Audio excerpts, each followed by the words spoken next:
வேலூர் தொகுதியில் தாமரை சின்னத்தில் போட்டியிட உள்ளதாக புதிய நீதி கட்சி தலைவர் ஏசி சண்முகம் தெரிவித்துள்ளார். இதுகுறித்து அவர் சென்னையில் செய்தியாளர்களுக்கு அளித்த பேட்டியை மகாயுத்தம் பகுதியில் பார்க்கலாம்.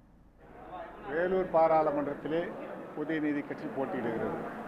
நாங்கள் 6 மாதங்களாக தேர்தல் பணியிலே இருந்து கொண்டிருக்கிறோம்.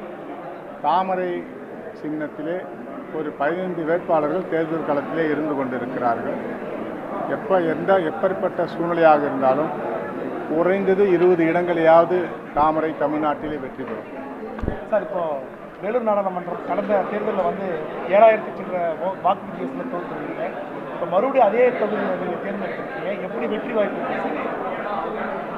மும்முனை போட்டியாக இருந்தாலும் வேலூர் கோட்டையிலே தாமரை மலரும். கடந்த முறை அதிமுக கூட்டணியில் நம்ம இருந்திருந்தோம். ஆனால் இந்த முறை அதிலிருந்து பிரிந்து செல்லக்கூடிய ஓ பன்னீர்செல்வம் பாஜகவோடு தான் கூட்டணியில் இருக்குன்ற ஒரு முரண்பட்ட கருத்தை சொல்லிகிட்டே இருக்காரு. ஆனால் அதிமுக தரப்பில் எடப்பாடி பழனிசாமி என்ன சொல்கிறாருன்னா, தேசிய கட்சிகளோடு கூட்டணி என்பது தமிழ்நாட்டுக்கு தேவையில்லாத உபயோகம் இல்லாத ஒன்றாக இருக்கின்றாரு. அது எவ்வளவு உபயோகப்பட்டது என்பது அவருக்கு தெரியும்.